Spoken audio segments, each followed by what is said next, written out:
Mais peut-être on pourrait prier pour ça aussi. Oui. Que les moustiques se reposent pendant le sabbat. Summer's coming, I can't have mosquito lights.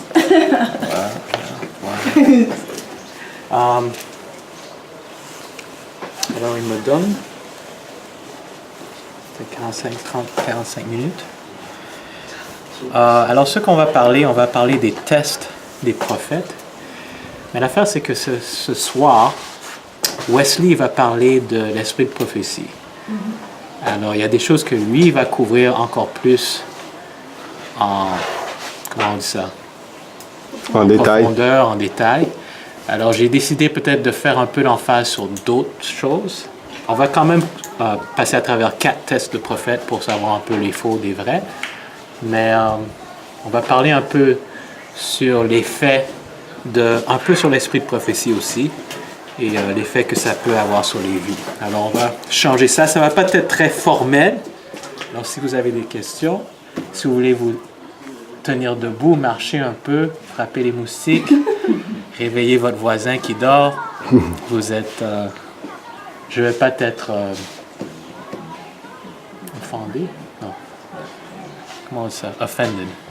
Offensé. Offensé, merci. Alors, on va commencer avec la prière et on va démarrer.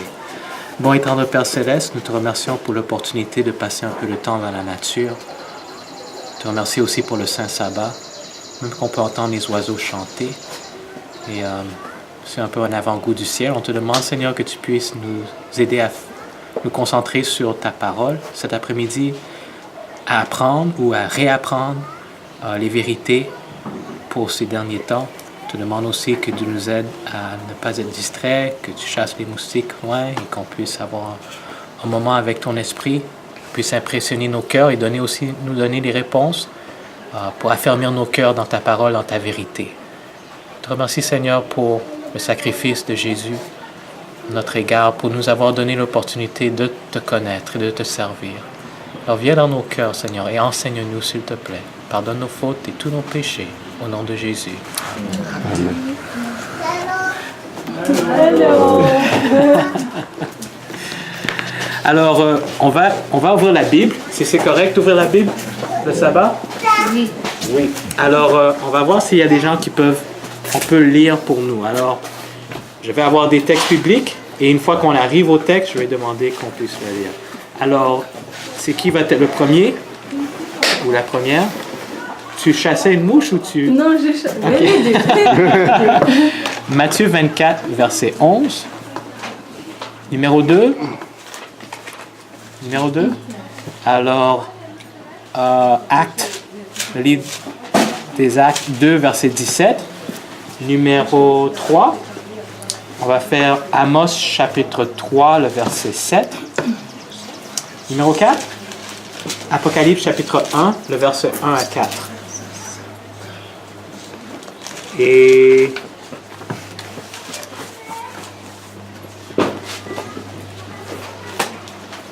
numéro 5. Numéro 5. Apocalypse chapitre 12, verset 17. Et le numéro 6. Il me reste quelqu'un? Alors, Apocalypse chapitre 19, verset 10. Et on va passer à travers un peu vite ces versets-là. Et nombre... Non, et numéro 7. 1, 2, 3, 4, 5, 6. Ah, c'est tout. Chaque personne a un texte? OK. Je sais pas, Cédric, qu'est-ce que tu as fait? Les moustiques sont partis?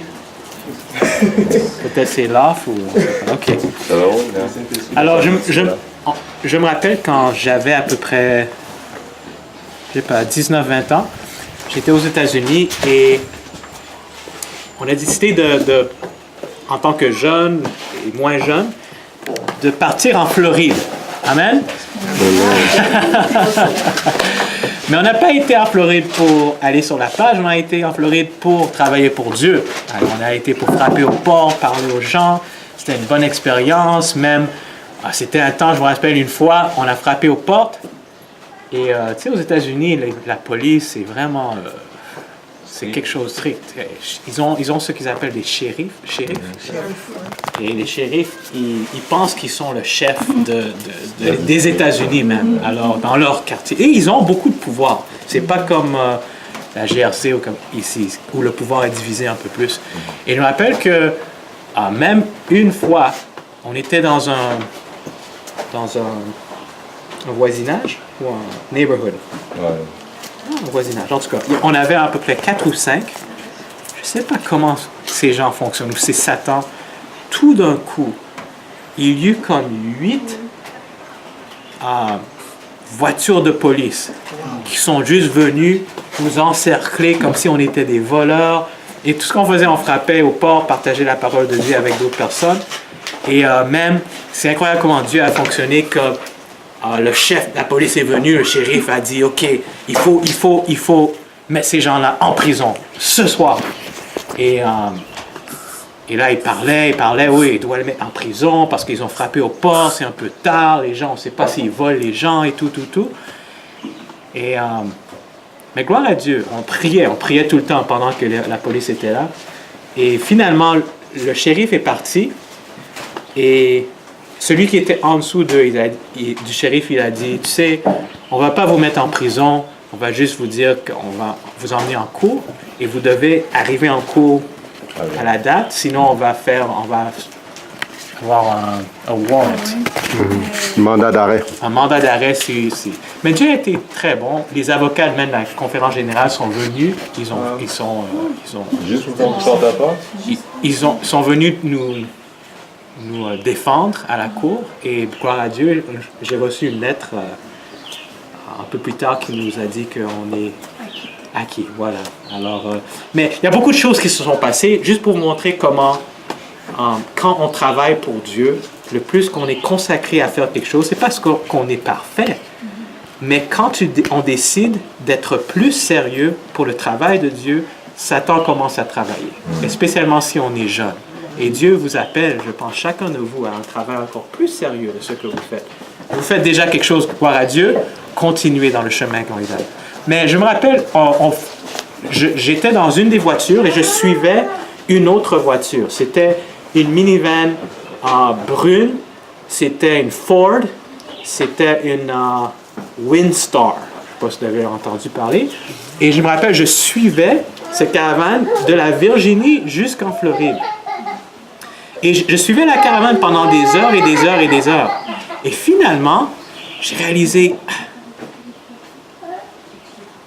lui là, c'était Nathan, son nom qui conduisait l'autre véhicule. Je dis, Nathan, je ne sais pas pourquoi il a pris, il s'est détourné ici, mais on va en Floride. Pourquoi il s'est détourné là? Je pense qu'il a eu le mauvais chemin. Alors j'ai accéléré, juste parce que c'était avant le temps des téléphones cellulaires.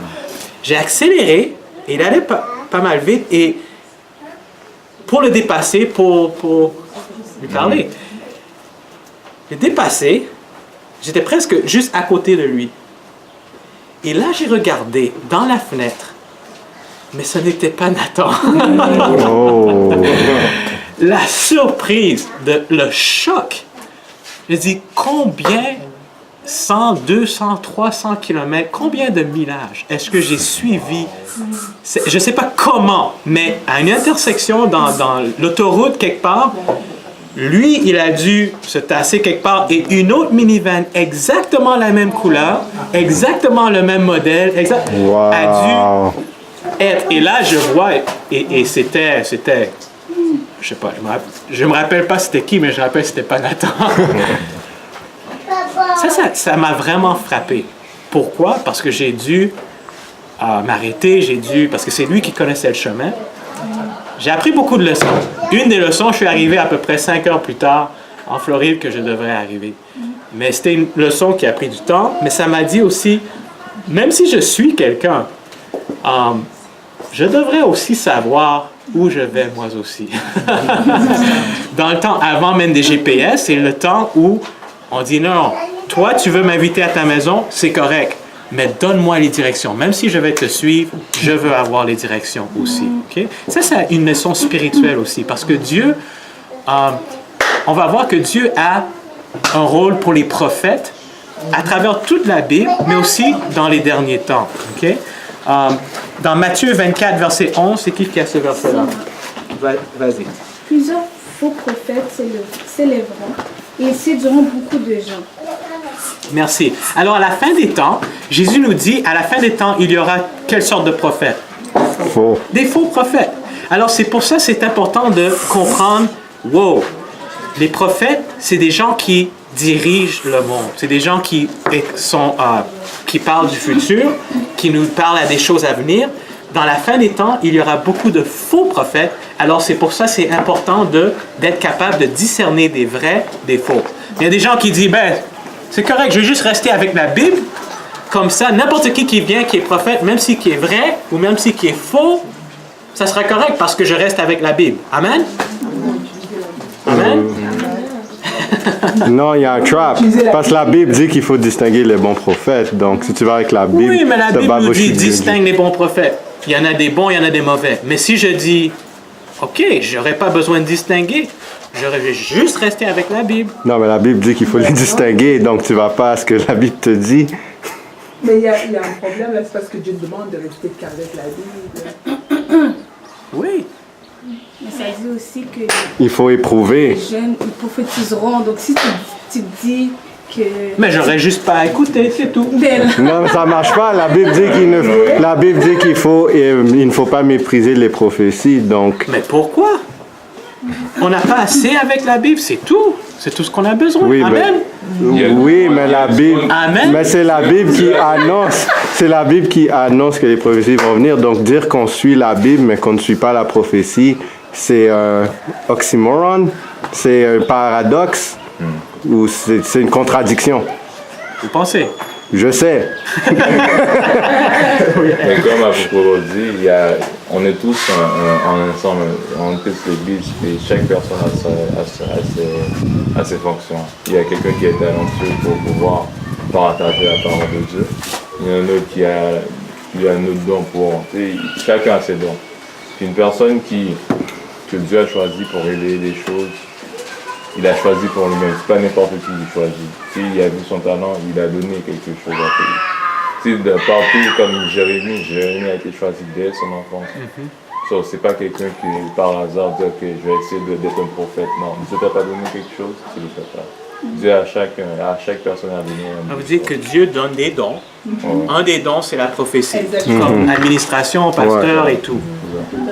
Mais la différence avec la prophétie, c'est que il y a une direction que le prophète nous dirige vers.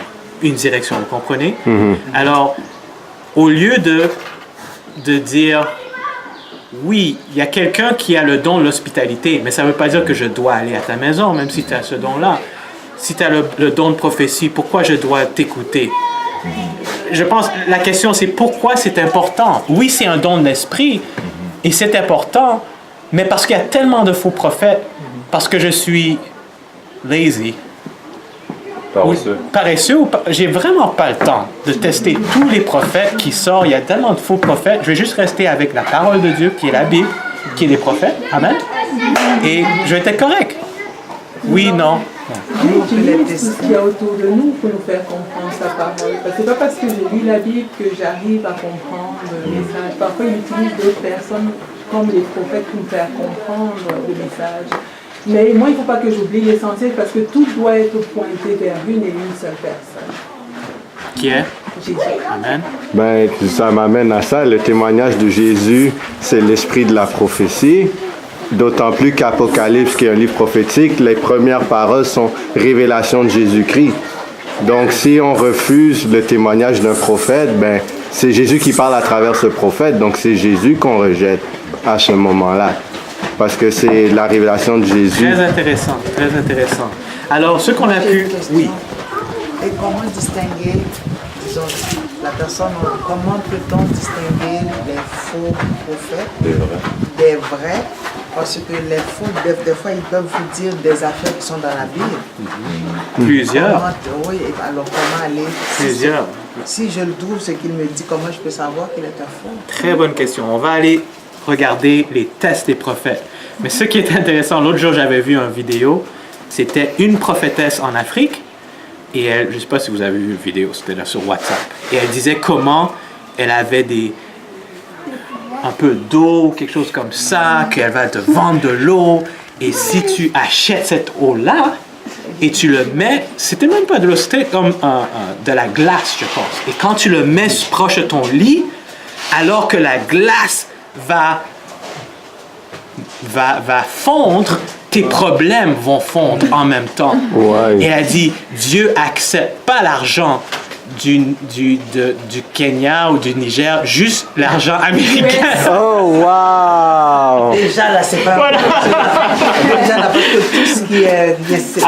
la parole de Dieu n'est pas avant. Voilà, alors on va voir de la parole de Dieu, c'est quoi les tests pour discerner. Ça, c'est très bon, oui. Ben, c'est ça, j'allais dire, c'est ça la parole de Dieu, il le dit ici, mais que même si le faux prophète semble dire la même chose que la Bible, un jour ou l'autre, si on reste attentif, il va dire un petit détail qui n'a aucun sens. Fait que c'est pour ça que nous, il faut qu'on soit attentif à la parole, parce que le jour où cette personne-là va arriver, on va être capable de distinguer même ce petit détail que tous les autres n'arrivent pas à voir, ça va sonner faux à nos oreilles. Très Puis aussi, on les C'est juste que les brebis entendent seulement la voix de leur maître. Oui. Puis aussi, on va les reconnaître par leur signe aussi. Oui, c'est très bien. C'est qui a Actes 2, verset 17? I do. I'm going to read it in the Bible. No problem. Okay, so Acts 2, verse 17, and it said, "And it shall come to pass in the last days, said God, I will pour out of my spirit upon all flesh, and your sons and your daughters shall prophesy, and all your young men shall see visions, and your old men shall dream dreams." OK. Alors, premièrement, on a appris il y a des faux prophètes. OK? Mais il faut quand même apprendre à discerner des faux des vrais. Pourquoi? Parce que dans les derniers temps, premièrement, il y aura des jeunes gens et des personnes âgées qui vont avoir des messages de Dieu. Alors, si Dieu nous donne un message et on rejette le message, qu'est-ce qu'on rejette? Ou qui on rejette? Dieu. Dieu. Alors, c'est sérieux. OK? Alors, Amos, chapitre 3, verset 7, qui a celui-là? Car le Seigneur l'Éternel ne fait rien sans avoir révélé son secret à ses serviteurs, les prophètes. Alors, une fois de plus, est-ce que c'est important de discerner? Oui. Pourquoi? Parce que la fin des temps, nous sommes dans la fin des temps, ou le temps de la fin. Dieu va parler à travers des prophètes, et Dieu, tout ce que Dieu va faire, il nous dit qu'il ne fait rien sans quoi? Nous aviser à travers qui? Les serviteurs, les prophètes. OK? Apocalypse 1, versets 1 à 4. Mon frère a parlé un peu de cela. Apocalypse 1, versets 1 à 4. Qui a celui-là? Oui. Apocalypse 1. Oui, le chapitre 1, le verset 1 à 4. Il est écrit: révélation de Jésus-Christ que Dieu lui a donné pour montrer à ses serviteurs les choses qui doivent arriver bientôt et qu'il a fait connaître par l'envoi de son ange, son serviteur Jean, à son serviteur Jean, lequel a attesté la parole de Dieu et le témoignage de Jésus-Christ. Tout ce qu'il a vu. Heureux celui qui lit et ceux qui entendent les paroles de la prophétie et qui gardent les choses qui y sont écrites, car le temps est proche. Merci. Alors, on va voir juste la manière dont ça progresse. Alors, si vous pouvez tourner Apocalypse 1, verset 1 à 4, là où qu'elle a lu.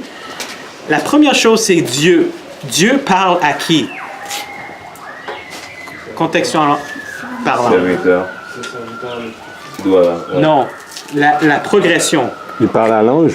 Révélation de Jésus-Christ que Dieu lui a donné. Alors Dieu donne la révélation à Jésus. Jésus donne la révélation à qui? Gabriel. L'ange. L'ange donne la révélation à qui? À Jean qui est un prophète. Et prophète donne la révélation à qui? À nous. Alors c'est important de connaître pourquoi. Parce que Dieu, il y a une manière dont Dieu nous parle. Dieu nous parle à travers sa parole, mais sa parole est faite à travers, c'est des prophètes. Et même dans les derniers temps, le don de the gift. Ouais, le don de prophétie. Le don de prophétie, c'est Dieu qui parle à travers Jésus-Christ, à travers l'ange et qui nous parle à nous. Okay? Alors, comment on peut discerner? Et ce matin, on a parlé de l'esprit de prophétie. l'Église du reste va avoir non seulement qui garde les commandements de Dieu, tous les commandements de Dieu, mais ils ont aussi l'esprit de prophétie. De Nombre, chapitre 12, versets 6 et 8. Qui avait celui-là? 6 et 8. Oui. Et la femme s'enfuit dans le désert où elle avait un lieu préparé par Dieu afin qu'elle y fût nourrie pendant 1260 jours. Le verset 8.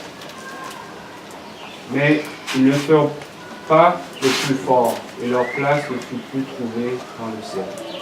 OK. Je me suis un peu mélangé là, je m'excuse. Mais Apocalypse chapitre 12, oui, ça parlait du dragon qui fut irrité contre la femme. Apocalypse 17. Et il garde contre ceux qui gardent les commandements de Dieu et qui ont l'esprit de prophétie. Oui? Maintenant, est-ce que quelqu'un peut me lire le livre Nombre chapitre 12, le verset 6 et 8? Nombre chapitre 12, le verset 6 et 8. 6 et 8. 6. Ok. Et il dit, écoutez bien mes paroles, lorsqu'il y aura parmi vous un prophète, c'est dans une vision que moi, l'Éternel, je me révélerai à lui, c'est dans un songe que je lui parlerai. C'est 6 à 8 ou bien 6 et 8? 6 et 8. 8. Je lui parle bouche à bouche, je me révèle à lui sans énigme, et il voit une représentation de l'Éternel. Pourquoi donc n'avez-vous pas craint de parler contre mon serviteur Moïse? Alors ici, Dieu nous parle, Dieu parle à Aaron et à Myriam et leur dit, regardez, s'il y a un prophète, je vais leur parler de deux manières. C'est quoi les deux manières? Comment? Songe et des visions. Okay? Alors ça, c'est un des tests des prophètes. Alors si quelqu'un te dit, non, j'ai besoin de cette boule-là pour expliquer le futur, le prophète n'a pas besoin d'une boule. Moïse, on ne parlait pas, Dieu ne parlait pas de... Non, Moïse était représentant de Christ. C'est pour ça que Dieu a dit, prophète, c'est comme ça je parle, mais comme Moïse est un représentant de Christ même, je vais lui parler face à face. C'est pour ça que c'était si grave. Quand Moïse a frappé le rocher, il était supposé juste parler. La première fois, tu frappes, que Jésus était supposé mourir. Deuxième fois, on ne tue pas Jésus une fois de plus, on parle simplement. Et c'est pour ça que lui, il était le représentant même de Christ. Parmi le peuple. Oui, parmi le peuple. C'est pour ça que c'était un peu... c'est pas un prophète, mais vraiment... C'était un prophète, mais il avait aussi un rôle... Il était le plus grand prophète. En fait. Il avait un rôle de anti-type, type. Okay, ouais. Pour vraiment... C'est ça. Alors, Dieu essayait d'apprendre au peuple d'Israël et à travers le peuple d'Israël, nous apprendre aussi la manière dont il fonctionne. Okay? Alors... est-ce que les miracles sont preuve que quelqu'un est prophète? Qu'est-ce que vous pensez? Non. Êtes-vous sûr? C'est pas suffisant.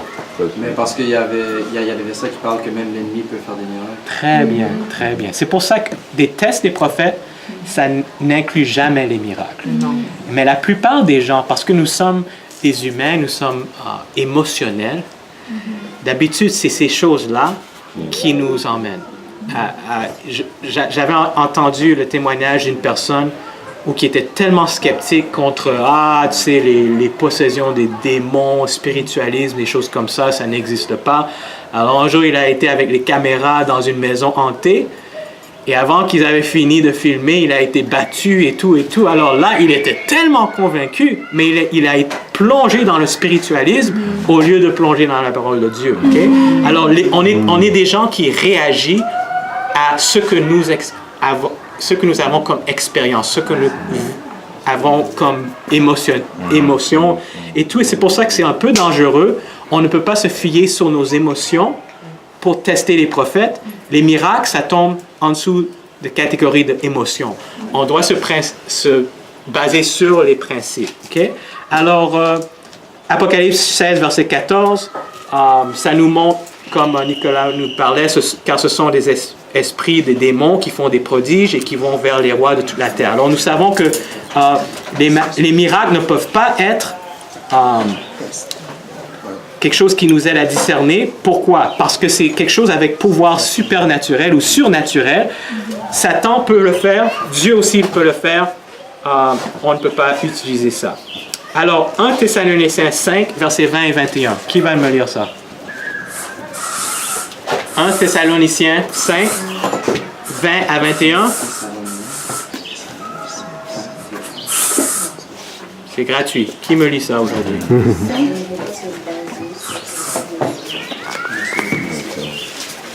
1 Thessaloniciens 5, 20 à 21. N'importe qui. N'éteignez pas l'esprit, ne méprisez pas les prophéties, mais examinez toutes choses, retenez ce qui est bon, abstenez-vous de toute espèce de mal. Alors ici, examinez tous les esprits. Oui. Et, mais retenez ce qui est bon. Très bien. Alors le test numéro 1. Le test numéro 1 qui est le test le plus important, ça se trouve dans Ésaïe chapitre 8, le verset 20. Ésaïe chapitre 8, le verset 20. Le test le plus important qui permet d'éprouver un prophète. Maintenant, vous allez voir probablement Wesley, je pense qu'il va avoir, il m'a dit qu'il a peut-être 7 tests de prophète qu'il va vraiment parler. Vous pouvez aller sur Internet, vous allez peut-être trouver 10, 12, 15, il y a beaucoup de tests, mais il y en a 4 ou 5 qui sont vraiment de base. Et après, il y en a d'autres que vous pouvez voir qui peuvent aussi s'appliquer, mais peut-être vous n'êtes pas capable de tester tous les autres comme vous pouvez tester ces 4 ou 5-là. Okay? Alors, Ésaïe chapitre 8, le verset 20. Quelqu'un peut me lire ça? À la loi et au témoignage, si l'on ne parle pas ainsi, il n'y aura point de roi pour le peuple. Merci. Alors, on peut voir ici que la loi et le témoignage, c'est une autre façon de dire la Bible. Okay? Dans ce temps-là, c'était l'Ancien Testament. Maintenant, nous savons l'Ancien et le Nouveau Testament. S'il ne parle pas en accord avec la Bible, qu'est-ce qui se passe? S'il ne parle pas en accord avec la Bible, ben, il est contre. Ça nous dit qu'il n'y a pas d'aurore. Comme en anglais, c'est no light in them. C'est comme pas de lumière, pas de...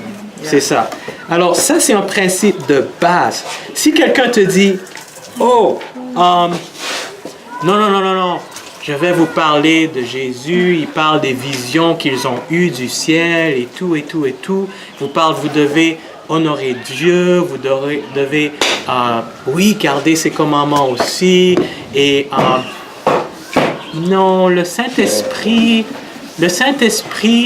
c'est pas vraiment... c'est important, mais c'est pas vraiment... c'est comme une façon que Dieu essaye de nous expliquer qu'il nous aime. Mais le Saint-Esprit n'est pas vraiment... Ça n'existe pas vraiment. Vous comprenez? Alors, on peut parler de toutes sortes de choses. La personne peut même faire des miracles.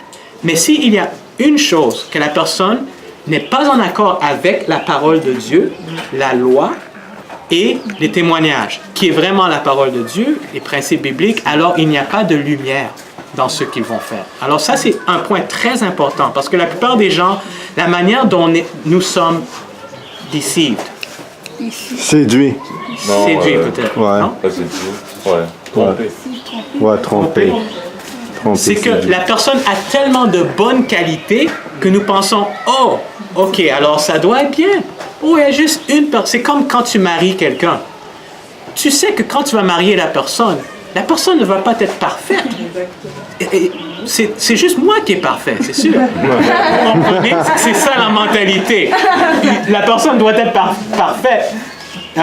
Et là, on voit la personne n'est pas parfaite, mais moi, je ne suis pas parfaite non plus. En tout cas, c'est un peu intéressant comment on voit les autres personnes. Mais si on est honnête avec nous, on regarde la personne et on dit, mais c'est sûr, la personne n'est pas parfaite, la personne a des erreurs. Mais on ne peut pas tricher avec les prophètes. Les prophètes, c'est une différence entre... la différence entre un prophète qui n'est pas parfait et un prophète qui enseigne l'erreur. Vous connaissez une différence? Alors, ça se peut que le prophète ou la prophète... Le prophète peut être humain. Le prophète peut faire une erreur, dire Là, l'enfant, il commence à crier après l'enfant. Et là, il demande pardon à l'enfant. Le prophète vient de faire une erreur. OK? Mais si le prophète commence à dire, vous devez crier après vos enfants, c'est ça que Dieu demande de vous.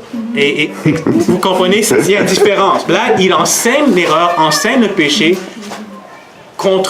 il vit le péché. OK? J'ai une question. Oui. Est-ce que ça voudrait dire que ceux qui observent le dimanche, il n'y a pas de vrai prophète dans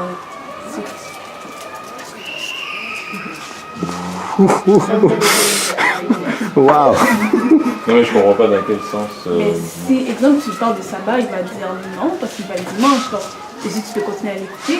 Non, tu peux pas continuer à l'écouter. Mais ce qu'il dit, c'est d'un prophète, exemple, si tu dis. Ouais, mais s'il y a un prophète qui va le dimanche, par exemple. Ben, tu sais déjà, Dieu va le révéler que c'est le sabbat. Dans le sens prophète, est-ce que tu parles de... Bible, là. Si ouais, c'est ça. Il y a un problème déjà à la base, il ne parle pas avec la Bible, là.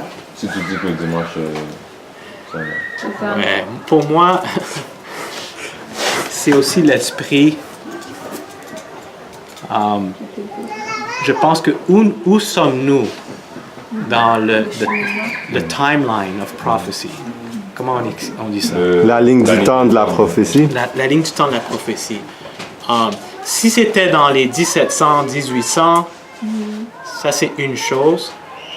Mais maintenant où il y a tellement plus de lumière que Dieu a révélé, ça ne veut pas dire que Dieu ne peut pas donner des songes à d'autres personnes qui gardent le dimanche. Dieu a fait ça plusieurs fois, même des païens que Dieu a montré des songes.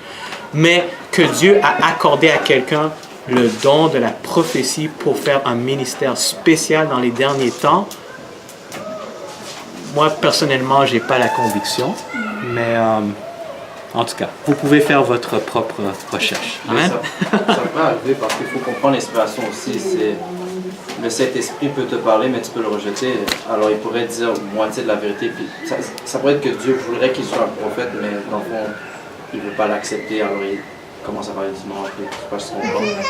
Parce que on a aussi un degré de décision. Dieu ne va pas se penser sur nous. Oui, mais le don de prophétie, c'est un don spirituel. C'est pas c'est pas comme je joue la musique, alors j'ai un don un peu naturel que je peux développer. Un don spirituel, c'est un don qui nous est donné quand on a un abandon total à Christ. Alors, il y a plusieurs personnes qui sont chrétiens ou adventistes, mais ils n'ont pas de don spirituel. Ils n'ont pas de don spirituel parce qu'ils n'ont jamais abandonné à Christ toute leur vie. Ils ont été baptisés, mais le don que Dieu nous donne, le don spirituel, ça vient avec son esprit.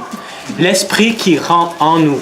Mais si on n'a jamais abandonné pour laisser l'esprit rentrer en nous, et l'esprit travaille autour de nous pour nous aider à la repentance, mais on n'a jamais soumis complètement à l'effet du Saint-Esprit, alors comment est-ce que Dieu peut mettre le don de prophétie en nous quand on ne laisse même pas l'Esprit Saint rentrer en nous? Vous comprenez un peu? Alors, il y a la manière dont Dieu fonctionne. Et parce que je pense qu'il faut faire vraiment attention à cela. Numéro 1, c'est quoi? C'est la Bible. Nous devons tester les prophètes par rapport à la loi.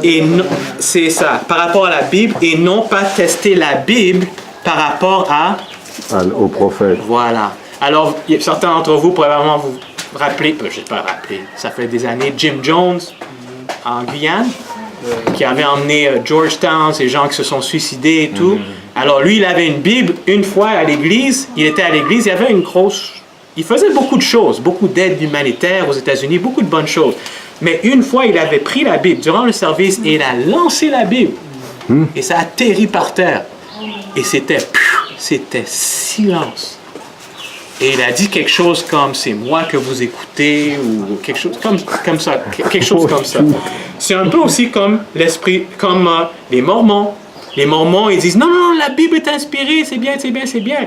Mais quand le livre de Mormon va contre la Bible, ce qui est inspiré, c'est le livre de Mormon et cette partie de la Bible n'est pas inspirée. Comprenez? Même chose avec l'Église catholique. Quand la Bible et quand les écrits des pères sont ensemble, si jamais la Bible contredit les Écritures des anciens, alors c'est la tradition des anciens qui va rapporter la victoire. Alors c'est important de savoir comment fonctionner. Okay? Point numéro 1, c'est la Bible. Nous devons tester les prophètes par rapport à la Bible. Si la personne ne suit pas la loi et les témoignages, il n'y a pas de lumière en eux. Point numéro 2, 1 Jean 4, 1 à 3. Qui va lire ça pour moi? 1 Jean 4, 1 à 3. Nicolas, tu l'as? 1 Jean 4, 1 à 3. Point numéro 2, le second test qui permet à éprouver un prophète. 1 Jean 4. Ça dit, viens. C'est bien. 1 Jean 4 quoi? 1 à 3. Bien-aimés, n'ajoutez pas foi à tout esprit, mais éprouvez les esprits pour savoir s'ils sont de Dieu, car plusieurs faux prophètes sont venus dans le monde. Reconnaissez à ceci l'Esprit de Dieu. Tout esprit qui confesse Jésus-Christ venu en chair est de Dieu. Et tout esprit qui ne confesse pas Jésus n'est pas de Dieu.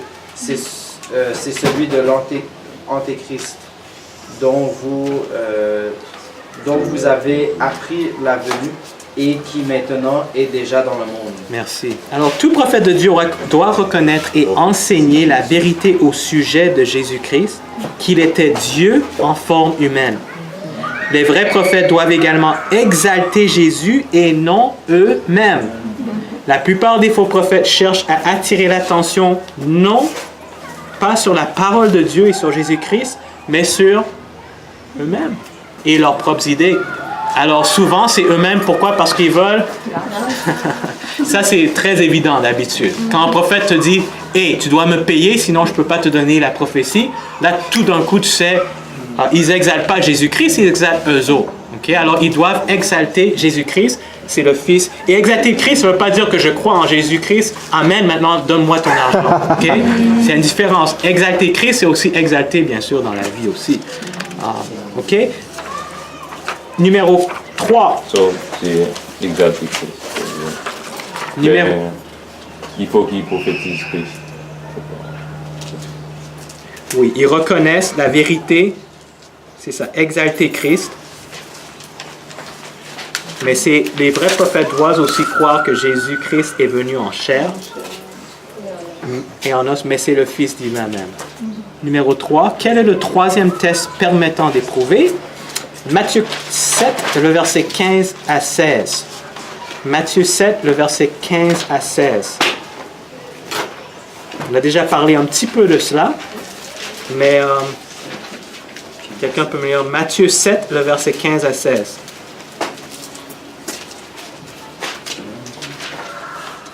Gardez-vous des faux prophètes, ils viennent à vous en vêtements de brebis, mais au-dedans, ce sont des loups ravisseurs. Vous les reconnaîtrez à leurs fruits. Cueille-t-on des raisins sur des épines ou des figues sur des chardons? OK, merci. Alors, on a parlé un peu avant, on parlait que les prophètes peut-être ne sont pas parfaits. Mais c'est quoi la direction de leur vie? Est-ce que vous comprenez? Il y a une différence entre quelqu'un qui a un cheminement avec Jésus-Christ ou quelqu'un qui vit d'une manière n'importe comment. Okay? Et les fruits de la personne. Les prophètes de Dieu ont toujours eu des défauts. Cependant, il doit y avoir consistance entre ce que les vrais prophètes enseignent et la vie du vrai prophète.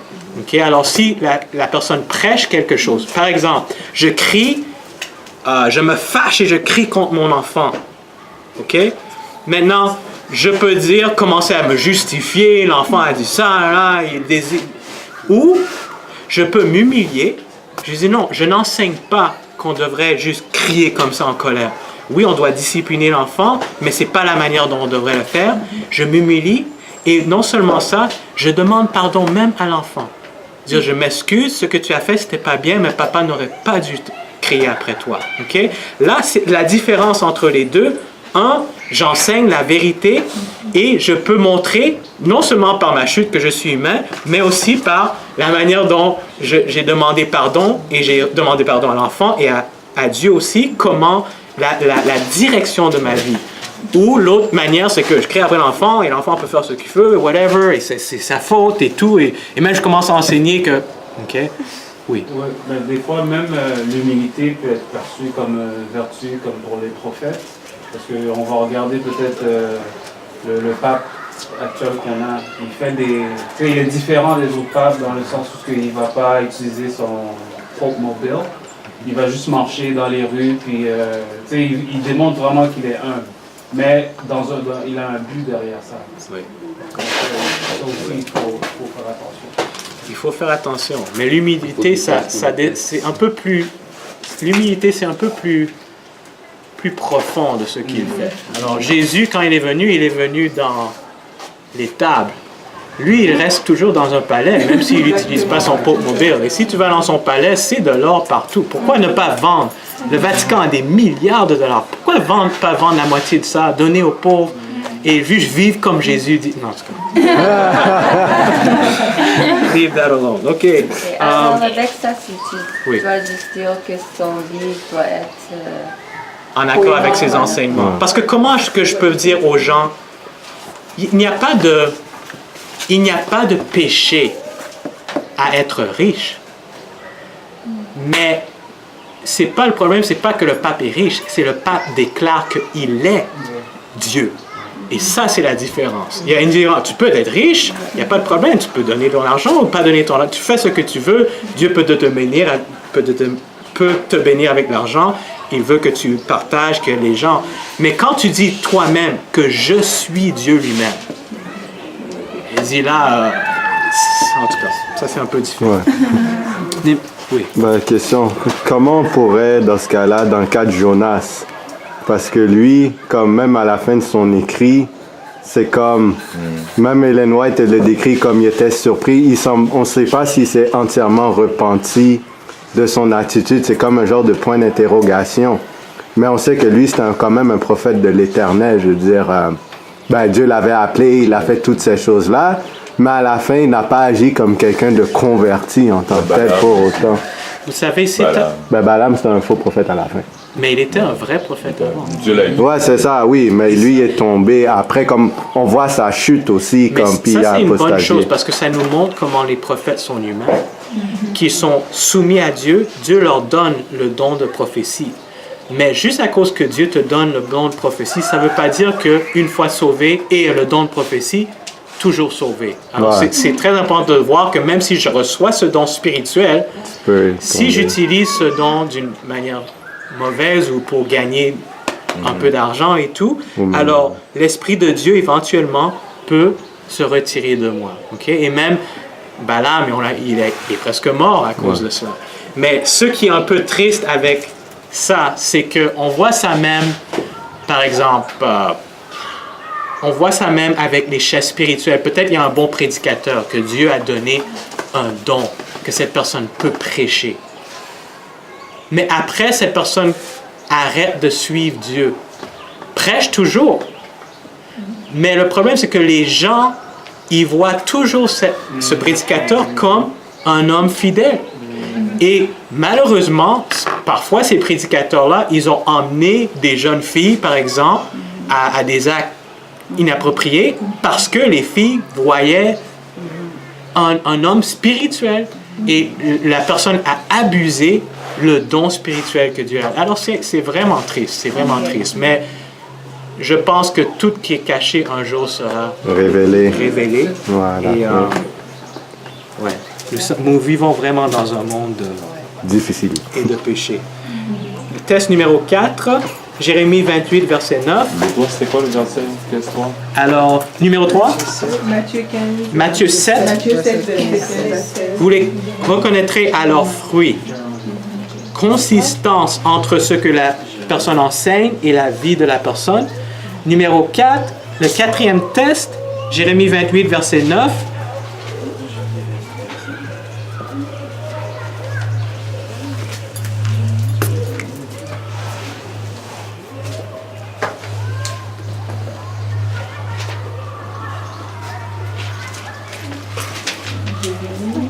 « 28, verset 9. Si quelqu'un peut me lire celui-là. Mais si un prophète prophétise la paix, c'est par l'accomplissement de ce qu'il prophétise qu'il sera reconnu comme véritablement envoyé par l'Éternel.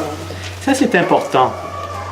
Dans le monde, je ne sais pas si vous allez au magasin, vous voyez des revues. Ils ont ça à Montréal, des revues de prophéties, des affaires comme ça. Tabloid, on appelle ça. Ouais. Les prophéties, tel et tel, le monde va finir en... Ouais. Un homme donne naissance à un bébé ou quelque chose comme ça. Toutes sortes de foolishness. Mais quand... Il y a des prophètes dans le monde. Nostradamus, et ça va comme ça. Mais le problème, c'est que 60%, 50% de nos prophéties s'accomplissent. Parfois même 70%. S'il y a 70% des prophéties qui s'accomplissent, qu'est-ce que ça veut dire? 30% ça s'accomplit pas. Merci. OK? Alors, ça veut dire que, est-ce qu'ils sont inspirés ou non? OK? Même Satan, lui, il connaît les prophéties. Lui, il peut inspirer ces gens-là, même si Satan ne connaît pas le futur. Parce qu'il n'est pas Dieu. Mais il connaît les choses, il connaît qu'il y a des gens qui sont en train de planifier pour me tuer mardi. Et comme ça, il peut prophétiser à travers elle, dire « il va mourir mardi ». Et là, je meurs mardi. Alors, vous comprenez, Satan même, il a un peu de insight. De connaissance? Non, de... Ben insight, c'est plus profond. C'est comme des indices, des informations privilégiées. Un peu en avance, oui. Il y a une idée de ce qui se passe. D'aller comme vous voulez l'expliquer. Il a 6000 ans d'expérience, il peut découvrir les sentiments, les intentions. Il ne peut pas savoir les mobiles, parce que ça c'est seulement non, Dieu. mais il peut entendre ce que toi tu dis dans ta maison, ce qu'elle fait dans sa maison, alors il peut mettre les pièces ensemble. C'est ça. Alors, l'accomplissement.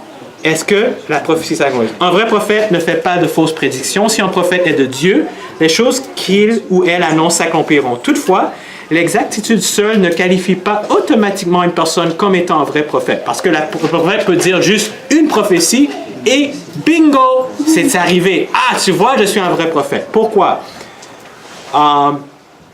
Deutéronome 13, 1 à 3 nous avertit de l'existence de faux prophètes pouvant prédire des événements qui s'accompliront et qui ensuite se servent de leur influence pour emmener autrui à suivre d'autres dieux.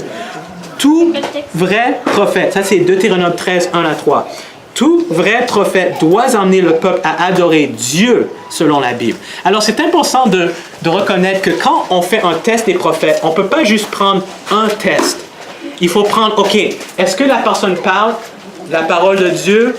Et on voit, est-ce que la personne enseigne la parole de Dieu? Oui, non, mais j'ai juste entendu peut-être une prédication, alors OK, oui, mais c'est quoi l'autre test? Mais l'autre test, c'est que est-ce que la personne exalte Jésus-Christ et elle croit en la divinité de Christ? Oui, je pense que c'est vrai. OK, et maintenant les fruits. Ah, oui, ben, j'ai rencontré ce prophète une fois. Oh, j'ai juste vu sur la télé, ça a l'air de... OK, maintenant, prédiction. Oui, c'est vrai, il avait prédit que Obama, il allait être réélu ou quelque chose, mais ça n'a pas arrivé. Ah, vous voyez? Alors, il faut mettre plus de tests ensemble, pas se fier juste sur un. OK? Alors, c'est la combination de tous les tests. Probablement... Wesley va parler de tests qu'on peut voir en vision. Qu'est-ce qui se passe quand le prophète est en vision? Il y a d'autres tests qu'on peut appliquer au prophète. OK? Wesley sifflet. Tu verras ça. Alors, oui. Ben, par rapport au qu'est-ce qu'on fait des prophéties conditionnelles, comme Jonas, il avait prédit, puis c'est pas arrivé. Oui, et ça c'est une des choses que je voulais parler un petit peu plus tard. OK. Il y a des prophéties conditionnelles. La prédiction, comme un jugement, était conditionnelle au comportement des gens ou des situations comme Ninive. Okay? Alors, parce que parfois les gens disent, mais la prophétie n'est jamais arrivée. Mais si on écoute la prophétie très clairement, ça dit, si vous vous repentez, alors il y avait une condition. Okay? C'est bon. Alors, je veux parler un petit peu de Ellen White. Okay? Lui, il va parler plus, mais je veux parler un peu plus de Ellen White et des 4 tests qu'on a pu mentionner. Okay? Le premier test, qu'est-ce qu'on se rappelle, c'était quoi? La Bible. La Bible. La Bible. OK? La Bible. est-ce que Ellen White a enseigné tout ce qu'elle écrivait, c'était en accord avec les Saintes Écritures? Oui. Et c'est important de vous dire que quand on parle d'Ellen White, c'est plus important, c'est dans la Bible, ça nous dit taste and see. Testez, voyez. Goûter. Ouais, c'est goûter, c'est goûter, voyez que comment l'Éternel est bon. Comment le Seigneur est bon. Okay? C'est un peu la même chose avec Ellen White. On ne peut pas forcer les gens. On peut expliquer aux gens qu'il y a un don dans l'Église. On peut montrer tout dans l'esprit de prophétie, mais la Bible ne dit pas que Ellen White est l'esprit de prophétie de Apocalypse chapitre 19. Vous comprenez? Alors, il faut montrer aux gens c'est quoi les tests des prophètes. Et maintenant, il faut laisser les gens leur propre jugement et leur propre freedom. Liberté d'aller eux-mêmes discerner pour eux-mêmes. OK? Pour voir. Alors, est-ce qu'elle exaltait ou parlait en accord avec les Saintes Écritures? Une chose qu'elle a écrite sur son témoignage, elle dit, les témoignages écrits, c'est elle qui parle, ne sont pas destinés à apporter de nouvelles lumières, mais à graver d'une manière plus vivante dans le cœur les vérités déjà révélées. Le devoir de l'homme envers Dieu et envers ses semblables a été distinctement indiqué dans la parole de Dieu. Cependant, peu d'entre nous marchent selon la lumière reçue. Des vérités supplémentaires ne sont pas envoyées, mais à l'aide des témoignages, Dieu a simplifié les grandes vérités déjà données et par le moyen qu'il a choisi, il les a présentées afin de réveiller et de toucher les esprits de façon que personne ne cherche à donner une excuse de son ignorance. Alors, moi, je vois l'esprit de prophétie un peu comme une carte. Je vous donne une carte du Canada et je vous dis, OK, passez d'ici jusqu'en Colombie-Britannique. Et je vous donne la carte. Maintenant, on ouvre la carte. Ils deviennent un peu plus... intense. Oui, ils sont perdus leur... OK, je vous donne une carte du Canada, gros comme ça. OK? Et on va dire que la carte, c'est la Bible. Et je vous donne la carte, je dis, OK, allez en Colombie-Britannique, je veux que vous allez à Vancouver, à la rue St. Catharines, 123 St. Catharines. Et OK, c'est bien. Mais maintenant, ce qui arrive, c'est que vous êtes en train de conduire, et là, vous devez passer à travers Montréal. OK? Mais la carte du Canada, est-ce que ça montre Montréal? Oui, Montréal est là. Un point. Mais je vous dis même, à Montréal, est-ce que tu peux déposer ça pour ma sœur? Elle vit sur la rue des Belles, numéro 26, appartement 3. Je dis, OK, merci. Maintenant, dans la carte du Canada, il y a Montréal. Mais il y a des instructions, tu vois tout. Mais le problème, c'est que comment est-ce que tu peux trouver la rue des Belles? Comment tu peux trouver la rue? Alors, ce que l'Esprit de prophétie fait, c'est que l'Esprit de prophétie, spécialement pour les événements des derniers jours, fait zoom. C'est comme ça te donne une carte un peu plus spécifique, un peu plus précise. Et ce n'est pas l'Esprit de prophétie juste de Ellen White, c'est dans tous les temps. C'est quand dans Noé, quand Moïse, les prophètes sont venus, c'est pas qu'ils sont emmenés plus de numéros, c'est comme dire, oh, c'est une nouvelle carte qu'on emmène, d'une nouvelle terre, d'un nouveau monde. Non, il y a toujours la même carte. Mais maintenant, on va faire en phase qui t'aide à naviguer plus précisément ce qu'on doit faire à la fin. Alors, tu arrives à Vancouver. Maintenant, Vancouver, oui, la Bible nous montre Vancouver.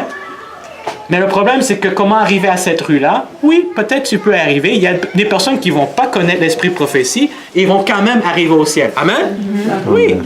Mais comment plus de clarté, comment plus d'efficacité, comment plus qu'on peut aider plus de personnes si on a plus de détails sur le cheminement qui va se passer dans les derniers jours et comment aider les gens. Comprenez? Alors, c'est un peu aussi le même détail d'une carte et d'un pilote. Par exemple, je ne sais pas si vous avez déjà été à Québec. Là où que Québec, la ville de Québec, le Saint-Laurent se rétrécit. Et on me dit en tout cas, il y a une place où c'est un peu dangereux pour venir avec des bateaux. Je sais pas, maintenant ils ont des GPS, donc toutes sortes de choses. Mais on dirait que dans le temps, je ne sais pas si c'était là ou une autre place un peu plus loin, où même si le capitaine avait une carte. Souvent, ce que le capitaine faisait, s'arrêtait et il y avait quelqu'un qui connaissait les eaux, qui venait. Alors, c'est pas que le capitaine n'avait pas une carte, mais même si le capitaine savait comment naviguer et avait une carte, le capitaine se fiait quand même. Dans Charlevoix, c'est comme ça. Ah oui, c'est comme ça. Alors, tu as besoin de quelqu'un venir pour t'aider à naviguer la place. Alors, c'est un peu comme ça l'esprit de prophétie. Ça ne prend pas la place de la carte. On a toujours besoin de la carte. Mais c'est comme un aide extra. Est-ce qu'un capitaine peut naviguer? Oui. Mais peut-être les chances sont un peu moins qu'il va arriver à bon port. OK? Alors, est-ce que Ellen White écrivait la loi et les témoignages de la Bible? Et la réponse est oui, mais il faut laisser les gens faire leur propre test eux-mêmes. Okay? C'est important, au lieu de dire aux gens, spécialement aux jeunes, dire, tu devrais croire Ellen White, c'est important, là, elle est inspirée, tu sais. Vous pouvez partager votre propre témoignage, mais laissez les gens faire l'étude eux-mêmes. Point numéro 2, c'est quoi le test numéro 2? Exact et Christ. Exact et Christ. Si jamais vous avez lu le livre Jésus-Christ, le livre vers Jésus, pour moi, le livre Jésus-Christ, c'est un des livres qui m'a vraiment emmené à l'abandon total à Dieu. Alors ça, pour moi, personne ne peut me dire qu'elle n'est pas inspirée. Pour moi, c'est ça qui a changé ma vie. Okay? Alors, le livre Jésus-Christ et vers Jésus, et bien sûr la parole de Dieu. Je lisais le livre Jésus-Christ avec la Bible. Numéro 3. C'est quoi le test numéro 3? Reconnaître leurs fruits on les reconnaît par leurs fruits. Voilà. La corrélation de ce qu'ils font et ce qu'ils disent. Merci. Alors, je vais juste vous dire que ça, c'était quelque chose qui était écrit sur la presse, qui commenta la mort d'Ellen White. Il dit, la vie de Mme White, c'est la presse en Californie. Sa vie est un exemple qui mérite d'être imité par tous. Elle était humble, un dévot disciple de Christ voulant toujours faire le bien. Elle était honorée et respectée par tous ceux qui appréciaient la noblesse d'une vie désintéressée, consacrée à l'édification et l'amélioration du genre humain. Sa mort marque la vocation d'un autre dirigeant religieux réputé, dont la plupart des 90 ans furent remplis à déborder de bonnes œuvres, de bonnes paroles et de sincères prières pour l'humanité entière. Quand j'étais plus jeune, j'ai toujours vu Ellen White comme quelqu'un un peu de sévère, un peu. Mais quand j'ai commencé à vraiment lire sa vie, j'ai vu comment c'était quelqu'un de joyeuse.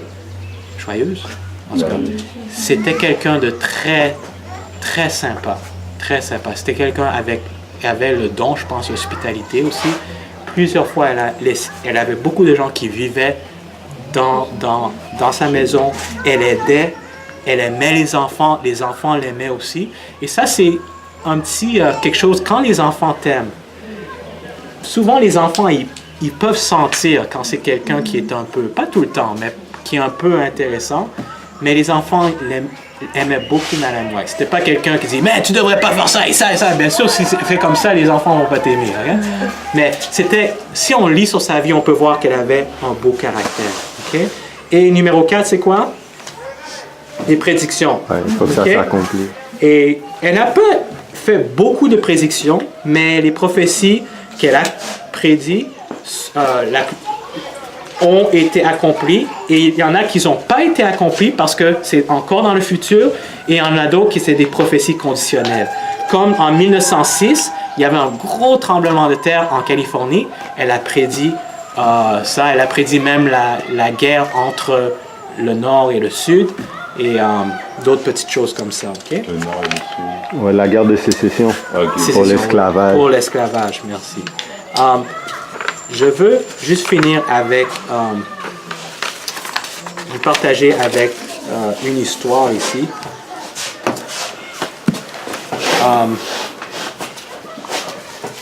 En français, on a juste 3 volumes, des témoignages pour l'Église. En anglais, on en a 9. Et je veux juste vous partager mon expérience avec l'esprit de prophétie. J'ai eu l'opportunité de lire les 9 volumes témoignages pour l'Église.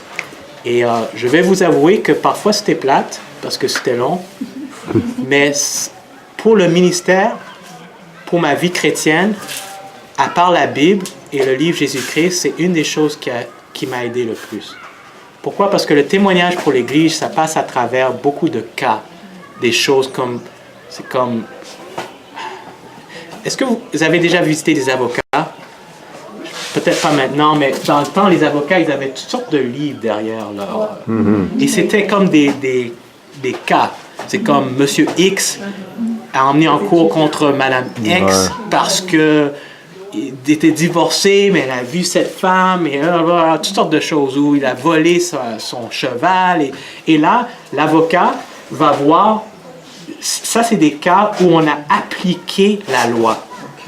Et alors, ce qui arrive, c'est qu'on connaît c'est quoi la loi, mais comment est-ce que les juges, ils ont appliqué la loi? Jurisprudence.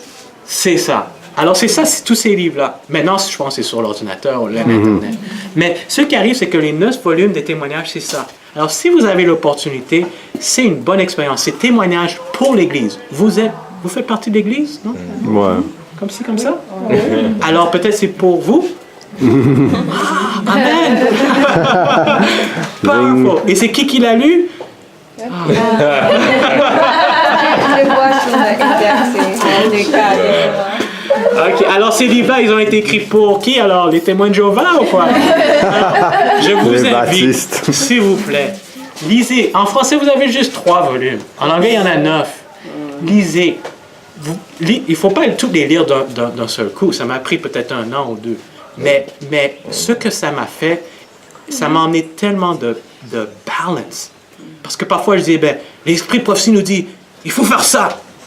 Ouais, mais quand tu lis tout le contexte, là, tu réalises, oui, il faut faire ça, mais pas quand ça arrive. Et s'il faut faire ça, la raison que j'ai dit qu'il faut faire ça, c'est parce qu'il y a tellement de personnes dans cette place ici qui font ça, et j'essaie de balancer.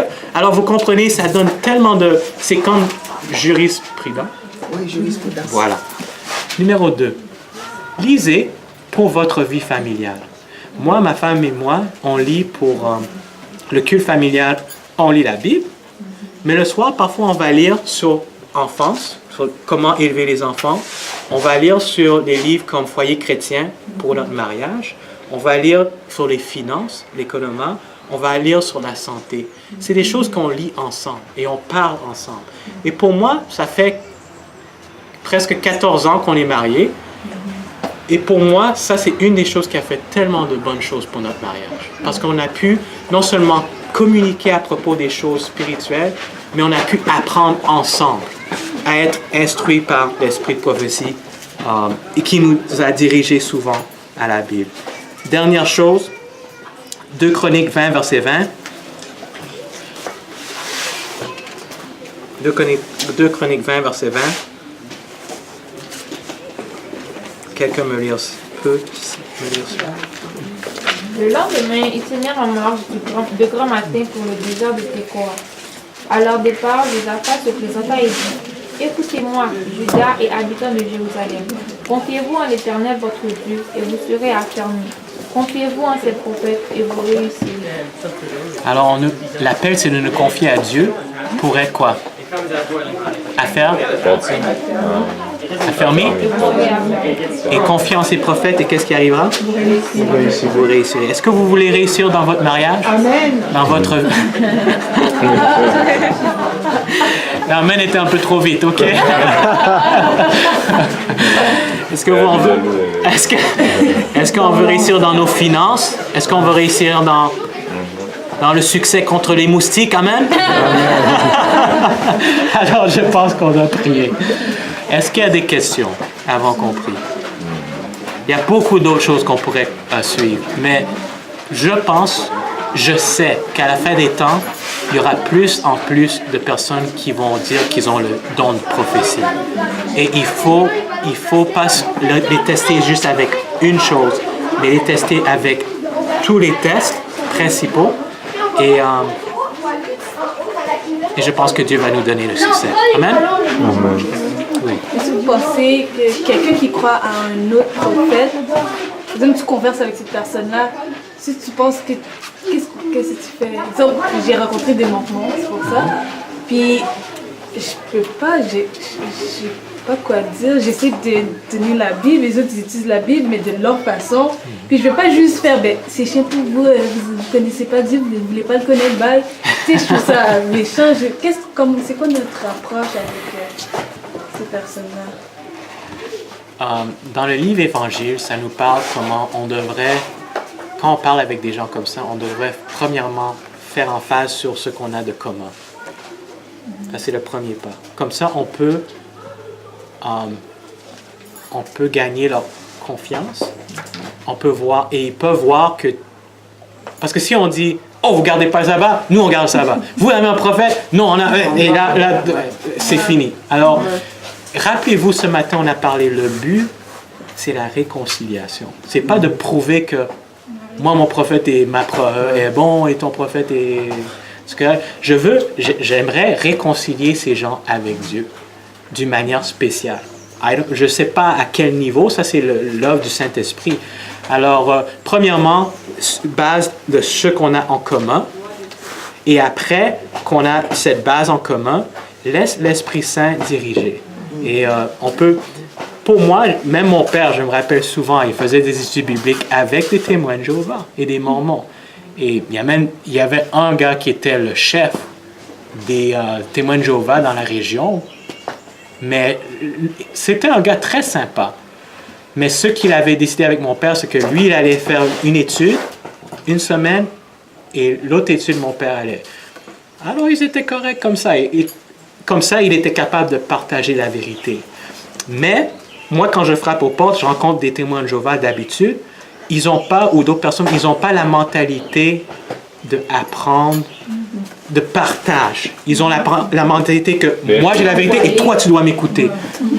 Alors dans ce cas-là, c'est juste être amis, prier pour eux et voir d'opportunités, tu peux partager un petit peu, mais ça ne va pas aller très très loin, très vite. Ouais. Oui. Et ce que j'allais dire aussi, c'est que notre rôle, Jésus nous a demandé dans Actes d'aller et de partager la bonne nouvelle. Il nous a pas demandé d'aller partager la bonne nouvelle, convaincre tout le monde. Oui. Non, mais c'est ça pareil. Il nous a demandé de juste faire ça. Puis c'est inscrit aussi dans la Bible que le Saint-Esprit est là pour convaincre. Oui. Et parfois, nous pensons que nous sommes le Saint-Esprit. Ça, c'est vrai. Mais c'est une base. Il y a une... there's a balance, parce que dans l'Esprit aussi, on nous parle de power of prayer, power of love, and the power of persuasion. Alors, ça veut dire que parfois, il faut aussi essayer de convaincre, pas d'une manière... Quand je parle convaincre, c'est invitation. C'est plus. C'est pas juste tu dois quoi. Non, c'est juste je t'invite. Mais parfois, en tant que Canadien, on est tellement... Oh non, je peux pas. It's not politically correct. OK? Mais, d'autres questions? Non. Je sais pas si on aurait même répondu à ta question. Mais... OK, alors on va prier avant que les moustiques vont nous manger. Ils ont déjà mangé. Okay. Mais on a survécu. On a survécu par la grâce de Dieu. Je ne peux pas servir de dessert. ils ont assez avec le menu principal. Prions ensemble. Bon Père Céleste, nous te remercions pour ta parole qui est une lumière, une lampe à nos pieds, une lumière sur notre sentier. On te remercie pour aussi l'esprit de prophétie. On te remercie pour la lumière que tu nous montres dans les derniers temps, pour nous éclairer et aussi pour nous donner l'opportunité d'être une lumière encore plus brillante pour d'autres personnes autour de nous. Tu nous as dit qu'il y aura des faux prophètes et avec qui viennent avec des prophéties qui ne viennent pas de toi. Alors aide-nous à discerner les esprits par les principes de ta parole. Aide-nous à ne pas être enlevés ou avec toutes les émotions peut-être qu'on peut avoir, mais aide-nous à se fier simplement sur les principes bibliques et de suivre ta parole par la foi en dépit de nos émotions et de savoir que celui qui reste fidèle à toi te verra face à face un jour. Alors Seigneur, accorde-nous ton Saint-Esprit, aide-nous à passer plus de temps dans ta parole et aussi dans l'esprit de prophétie pour qu'on puisse jouir du succès que tu veux nous accorder. Au nom de Jésus. Amen.